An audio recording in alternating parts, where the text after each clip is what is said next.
This video is a fan-made creation put together by the Knights of Ardonia. Songs of War is owned by David R.B and BlackPlasmaStudios. Please support the official release. It's so cool to see that even a year and a half after Songs of War officially ended, people are still watching, talking about, and enjoying the series. Welcome to the behind-the-scenes video for Songs of War Season 2, Episode 1 by the Knights of Ardonia. Without further ado, let's get into it.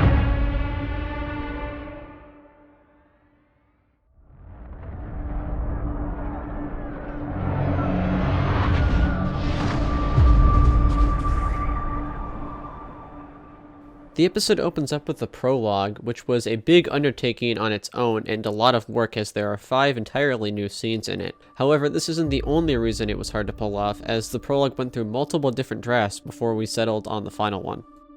The first 2 drafts were made by Pixel and included a lot more of episode 10 in it than what was actually in the final product. For instance, the first draft had a lot of the battle at Mount Velgrin, while in the second draft there was a lot more of the Tidesinger versus Deathsinger fight. However, in the end, the draft that is closest to what is actually in the episode is the edit made by Thomas, which kind of mixed a bit of the Velgrin battle scene and the Tidesinger versus Deathsinger scene.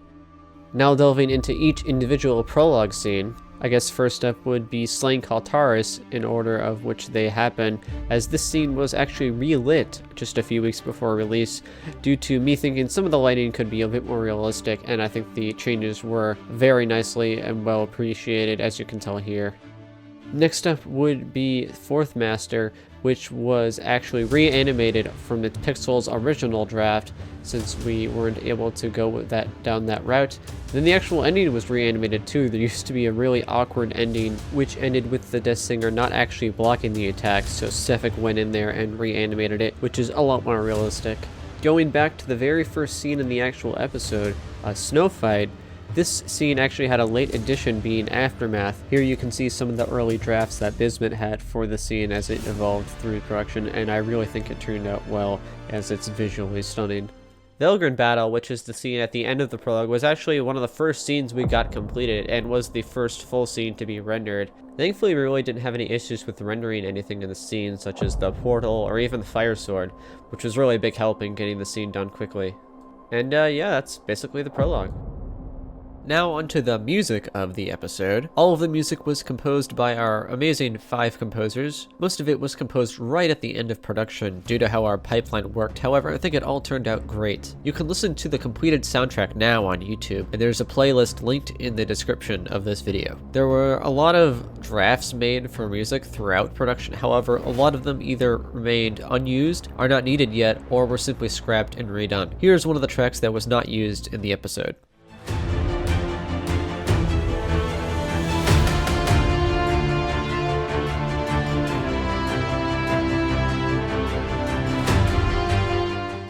If the composers decide to go into more detail, then I recommend checking out their individual channels.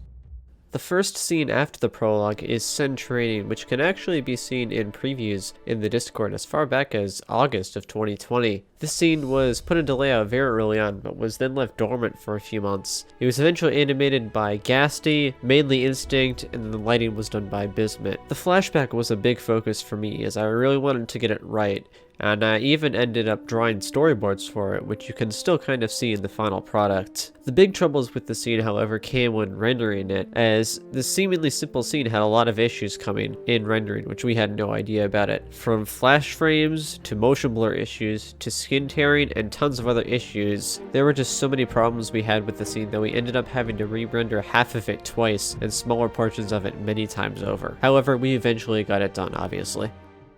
Unyielding is a scene that was troubled from the beginning, as we never really had a plan for it until just a few months ago, even after summer had ended for most of the team. As such, early drafts at the beginning of Unyielding by Glowland and Northern were scrapped entirely when we began focusing on the scene's enormous scale. Here you can see the scrapped intro and first fight. Regardless, while the scene did turn out good, there were a lot of rendering issues, which a lot of were because we used Sheepit for the project. Due to the scale of Unyielding, we ended up dividing it into 6 different blocks, each with a different thing happening. Pixel then made a layout of the whole scene with places that the animators of each block needed to have their characters in at the end of their block.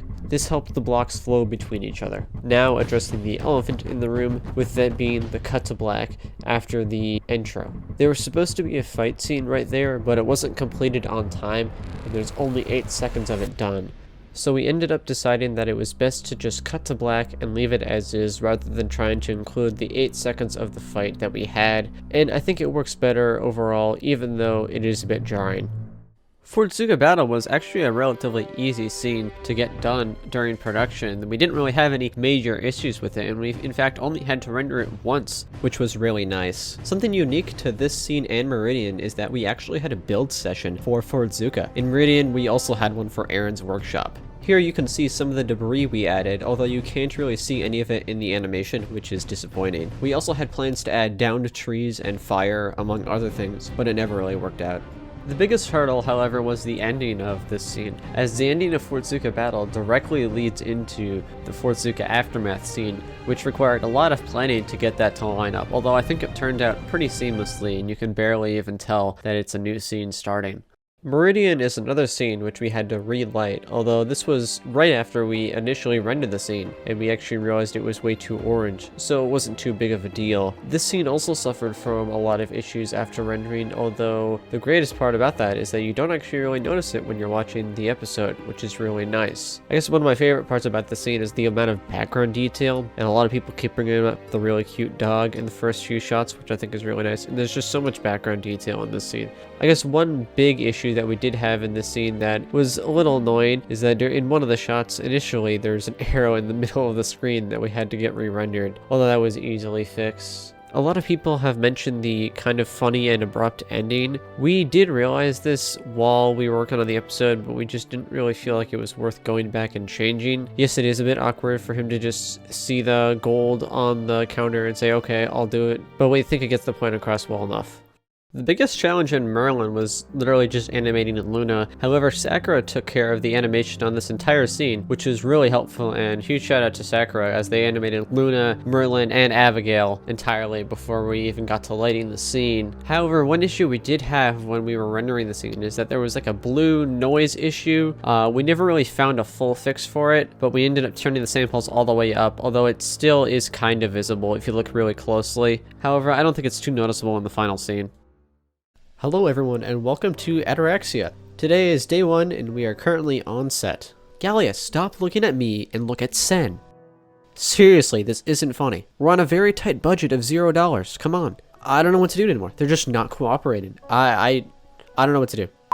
Gallia's song was a scene that was relatively hassle-free to finalize. It was animated entirely by Gasty, which worked out really well. The only issue that we really had with it was that the water was extremely noisy, which we re-rendered to fix after finding and fixing the issue. And finally we have Indoctrination. This scene was animated back in July, but sat dormant until the end of October to be lit, due to our focuses shifting to other scenes and also because no polish needed to be done on it. When rendering, we came across a very odd issue. It turned out that for some reason there was a tree on a hair simulation in the scene. This thusly created what we named Trika and was made into a blooper as an inside joke. And with Indoctrination being the final full scene, the episode is complete.